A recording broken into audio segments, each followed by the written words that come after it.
गए हैं। बढ़ते आगे और अब बात करते हैं वंदे भारत में कि किस तरह से देश में नक्सलवाद के समाप्त होने की वजह से एक बड़ी वजह क्या है। बड़ी वजह है सरकार का नक्सलियों में डर। तो मध्य प्रदेश के बालाघाट की बात करते हैं, जहां सरेंडर कर चुके नक्सली कमांडर्स का कहना है कि पहले वो बेखौफ होकर जंगल पर राज करते थे, लेकिन केंद्र की मोदी सरकार की रणनीति ने जंगल में नक्सलियों के बीच खौफ पैदा कर दिया। डीडी न्यूज संवाददाता आदित्य श्रीवास्तव से बालाघाट में 3 बड़े नक्सली कमांडर्स ने ये बताया कि कैसे बरसों से जंगल में चल रही उनकी सरकार मोदी सरकार के आगे नतमस्तक हुई है। देखिए ये खास रिपोर्ट। ये सरेंडर नक्सली कमांडर सुरेंद्र उर्फ कबीर हैं। नक्सलियों के महाराष्ट्र, मध्य प्रदेश, छत्तीसगढ़ जोन का सचिव रहा है। कबीर छत्तीसगढ़ के बस्तर में साल 2013 में हुए झीरम घाटी हमले के मुख्य षड्यंत्रकर्ताओं में एक है। कबीर पर 3 राज्यों महाराष्ट्र, मध्य प्रदेश, छत्तीसगढ़ का मिलाकर 77 लाख रुपए का इनाम था। हथियार डालने के बाद डीडी न्यूज के कैमरे पर कबीर ने बताया कि प्रधानमंत्री नरेंद्र मोदी और केंद्रीय गृह मंत्री अमित शाह की रणनीति की वजह से नक्सलियों को निर्देश देने वाले टॉप नेताओं में डर पैदा हो गया। जिन टॉप नक्सलियों ने नवजनवादी क्रांति का नारा दिया, वही एक के बाद एक सरेंडर करने लगे।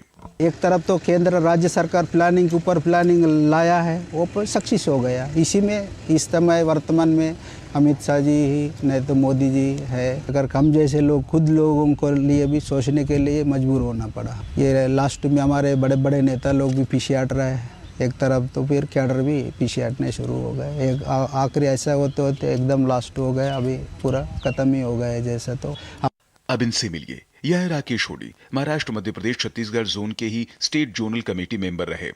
राकेश के मुताबिक सेंट्रल कमेटी के सचिव बसव राजू के शहीद होने के बाद एमएमसी जोन को निर्देश मिलना बंद हो गए। छत्तीसगढ़ में कोर कमांडरों सोनू दादा और रुपेश के बड़ी संख्या में नक्सलियों के साथ सरेंडर होने के बाद यह समझ आ गया था कि अब आंदोलन का टिकना मुश्किल है।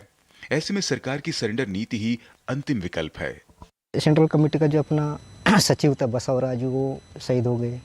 उसके बाद में हम उधर सेंट्रल कमेटी से क्या निर्णय आते हम देख ही रहे थे, एमएमसी जोन वाले तो निर्णय कुछ नहीं आ रहा था। फिर उधर वो सोनू दादा गढ़चिरौली में 61 लोगों के साथ में सरेंडर हो गया।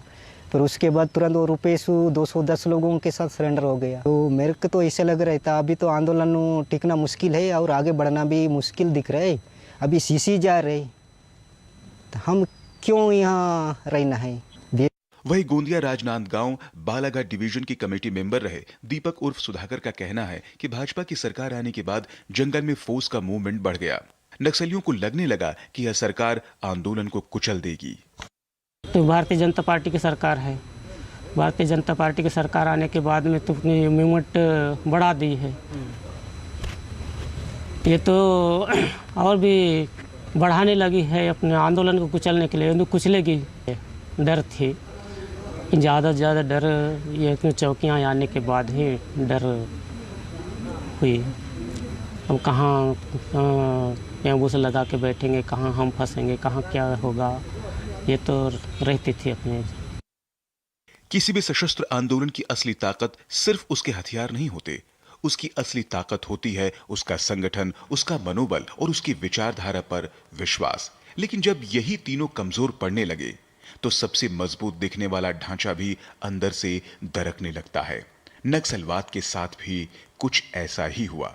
मुख्य धारा में वापस लौटने के लिए ये बड़े कमांडर तैयार हैं और ये बताता है कि एक सशक्ति हो तो देश में कितनी ही बड़ी समस्याएं क्यों ना हो, वो खत्म हो सकती हैं।